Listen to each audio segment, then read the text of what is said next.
আসসালামু আলাইকুম ভিউয়ার্স, আজকে আমি আপনাদের রান্না করে দেখাবো টুনা মাছের শুটকির রেসিপি। শুটকি রান্না করতে যে অনেক সময় দেখা যায় শুটকির যে এক্সট্রা গন্ধ তা রান্না করার পরও থেকে যায়, তখন শুটকিটা খেতে আর ভালো লাগে না। কিন্তু আমার রেসিপিটি পুরোপুরি ফলো করে যদি আপনারা রান্না করেন তাহলে দেখবেন আপনাদের শুটকির যে এক্সট্রা গন্ধ সেটাও থাকবে না এবং পারফেক্ট খুব মজার একটি শুটকি রান্না করে নিতে পারবেন ইনশাল্লাহ। এখানে আমি 200 গ্রামের মতো টুনা মাছের শুটকি ছোট ছোট করে কেটে ভালোভাবে পরিষ্কার করে নিয়েছি, যাতে এর মধ্যে কোনো ধরনের ময়লা বা বালি না থাকে। পানি ঝরিয়ে একটি বাটিতে তুলে নিয়েছি। এখন চুলায় একটি ফ্রাই প্যান চাপিয়ে দিলাম, এর মধ্যে দিয়ে দিচ্ছি 1/4 কাপ তেল।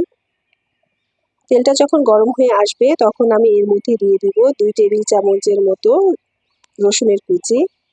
রসুনের কুচি হালকা একটু ভেজে আমি এখানে দিয়ে দিচ্ছি 1 কাপ পেঁয়াজ কুচি এবং এটা কিছুক্ষণ ভেজে নেব। পেঁয়াজটা একটু নরম হয়ে আসলে আমি এখানে দিয়ে দিচ্ছি 6-7টি কাঁচামরিচ। এখন আমি পেঁয়াজ, কাঁচামরিচ এবং রসুন 4-5 মিনিটের মতো ভেজে নিচ্ছি, যাতে সবগুলো একসাথে হয়ে ভালো একটা ফ্লেভার বের হয়। এখন আমি ধুয়ে রাখা শুটকিগুলো দিয়ে দিচ্ছি এবং সেই পেঁয়াজ, কাঁচামরিচের সাথে ভালোভাবে ভেজে নেব। শুটকি, পেঁয়াজ, কাঁচামরিচের সাথে বেশি সময় ধরে ভাজতে হবে, 7-8 মিনিটের মতো আমি ভেজে নিয়েছি। তাহলে শুটকির যে এক্সট্রা গন্ধ সেটাও থাকবে না এবং কাঁচামরিচ, রসুন, পেঁয়াজের যে সুন্দর একটি গন্ধ বা ফ্লেভার সেটা শুটকির মধ্যে ঢুকে যায়। এতে দিয়ে দিচ্ছি 1 চা চামচ হলুদের গুঁড়ো, 1.5 চা চামচ লাল মরিচের গুঁড়ো। শুটকি একটু ঝাল খেতেই ভালো লাগে, তবে আপনাদের টেস্ট অনুযায়ী কমিয়ে দিতে পারেন। 1/2 চা চামচ দিয়ে দিচ্ছি ধনিয়ার গুঁড়া, 1 টেবিল চামচ আদা রসুন পেস্ট দিয়ে দিচ্ছি। এখন আমি সবগুলো মশলা শুটকির সাথে ভালোভাবে মিশিয়ে তেলে ভেজে নেব 3-4 মিনিটের জন্য। এতে করে মশলার যে এক্সট্রা গন্ধ সেটা চলে যাবে এবং সুন্দর একটি ফ্লেভার আসবে।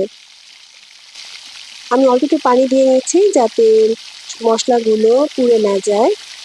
কিছুক্ষণ ভাজার পর যখন মশলা থেকে এক্সট্রা গন্ধ চলে যাবে তখন আমি এর মধ্যে দিয়ে দিচ্ছি 1/2 চামচের মতো লবণ।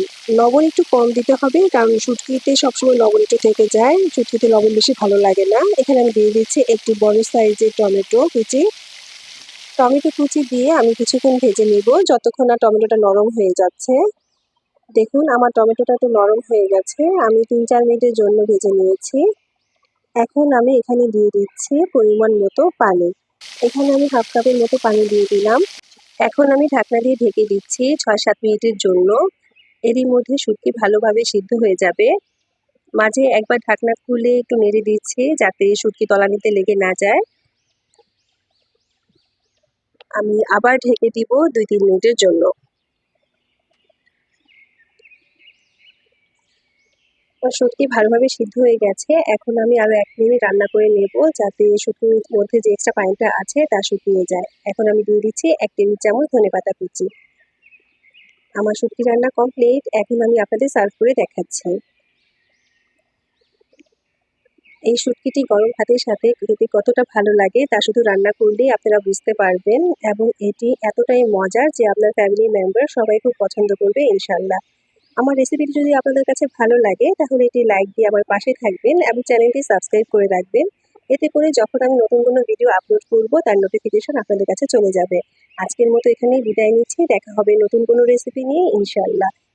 সেই পর্যন্ত ভালো থাকবেন। আল্লাহ হাফেজ।